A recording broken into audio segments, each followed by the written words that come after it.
আওয়ামী লীগ সংগঠিত হওয়ার চেষ্টা করলেই ব্যবস্থা নেওয়া হবে। শাহবাগে হঠাৎ করে এই নাটক কেন, প্রশ্ন মির্জা আব্বাসের। পুলিশের হাতে থাকবে না। ঈদের সময় যাত্রী প্রতি 200 টাকা অতিরিক্ত বাস ভাড়া চান মালিকরা। ফেসবুক, ইউটিউবে আওয়ামী লীগের পক্ষে কথা বললেই গ্রেফতার। বিদেশে চিকিৎসা খরচ পাঠানোর সীমা বাড়ল। রোজার কাঁধে হাত রেখে বৃষ্টিতে ভিজলেন তাহসান। আমি শালীন, আপনারা দেখছেন টাইমস ফ্ল্যাশ।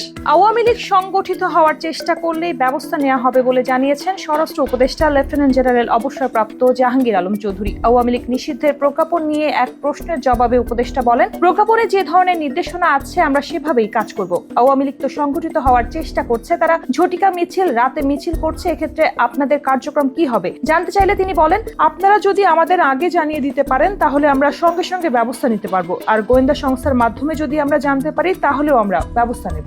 বিএনপির স্থায়ী কমিটির সদস্য মির্জা আব্বাস বলেছেন, শাহবাগে হঠাৎ করে এই নাটক কেন? যে শাহবাগ আপনারা বন্ধ করেছেন, এখানে মিছিল মিটিং করা যাবে না, সেখানে সরকারের পৃষ্ঠপোষকতায় সরকারের দল এনসিপির লোকেরা মিছিল মিটিং করে কিভাবে? প্রেস ক্লাবের আব্দুস সালাম মিলনায়তনে এক স্মরণ সভায় দেওয়া বক্তব্যে এসব কথা বলেন মির্জা আব্বাস। তিনি বলেন, কোন দাবিতে মিছিল মিটিং করলো? আওয়ামী লীগ নিষিদ্ধের দাবিতে। তো আওয়ামী লীগ নিষিদ্ধ করতে না করছে কে? খুব বলা হয়েছিল বিএনপি নাকি আওয়ামী লীগকে পুনর্বাসনের চেষ্টা করছে। বিএনপির কি ঠেকা পড়ে গেছে ভাই?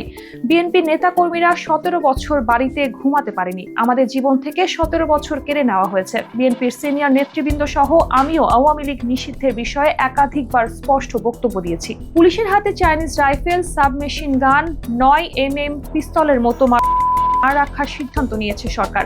স্বরাষ্ট্র উপদেষ্টা জাহাঙ্গীর আলম চৌধুরী বলেছেন, থাকবে শুধু এপিবিএন এর কাছে, পুলিশের কাছে থাকা জমা দেবে। আইন শৃঙ্খলা সংক্রান্ত উপদেষ্টা পরিষদ কমিটির 9ম সভা শেষে সাংবাদিকদের এই সিদ্ধান্ত জানান স্বরাষ্ট্র উপদেষ্টা। ছাত্র জনতার অভ্যুত্থানে গত বছর 5 আগস্ট আওয়ামী লীগ সরকারের পতনের পর বিভিন্ন মহল থেকে পুলিশের হাতে অস্ত্র না রাখার দাবি ওঠে। গত ফেব্রুয়ারিতে অনুষ্ঠিত ডিসি সম্মেলনেও একাধিক ডিসি পুলিশের হাতে এ ধরনের অস্ত্র না রাখার সুপারিশ করেছিলেন।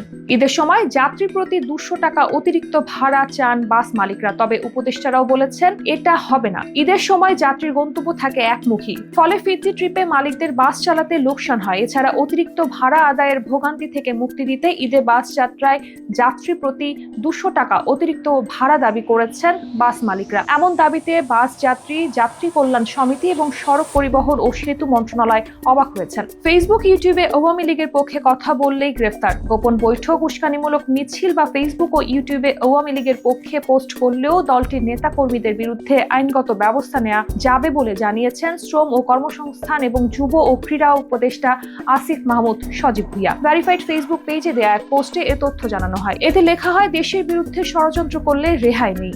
বিদেশে চিকিৎসা খরচ পাঠানোর সীমা বাড়ল। নতুন নির্দেশনায় বলা হয়েছে, চিকিৎসা ব্যয়ের জন্য ছাড় করা অর্থ সরাসরি বিদেশের হাসপাতালের নামে পাঠানো যাবে, অথবা আন্তর্জাতিক প্রিপেইড ডেবিট কিংবা ক্রেডিট কার্ড ব্যবহারের মাধ্যমে বিদেশে খরচ করা যাবে। তবে এই $15,000 মধ্যে একজন সর্বোচ্চ $5,000 পর্যন্ত নগদ নোট আকারে নিতে পারবেন। এবার সেভাবেই প্রকাশ্যে এসেছে তাহসান ও তার স্ত্রী রোজা আহমেদের একসঙ্গে বৃষ্টিতে ভেজার একটি দৃশ্য, যা এরই মধ্যে সামাজিক যোগাযোগ মাধ্যমে ভাইরাল। ভিডিওটি ইনস্টাগ্রামে পোস্ট করেছেন রোজা আহমেদ। সেখানে দেখা যাচ্ছে নিউ ইয়র্কের রাস্তায় হালকা বৃষ্টির মধ্যে হাঁটছেন তাহসান ও রোজা। এক ভিডিওতে তাহসান তার স্ত্রীর কাঁধে হাত রেখে হেঁটে যাচ্ছেন, আরেকটিতে রোজার হাত ধরে গন্তব্যের দিকে এগিয়ে যাচ্ছেন দুজন। ব্যাকগ্রাউন্ডে বাজছে গান। মুহূর্তগুলোই বেশ প্রশান্তি ও আন্তরিকতার ছাপ। তাহসানের মুখে গুনগুন করে গান গাওয়া দৃশ্যটিও নজর কেড়েছে ভক্তদের। এরকম আরো তথ্য পেতে চোখ রাখুন বাংলাদেশ টাইমস.com-এ।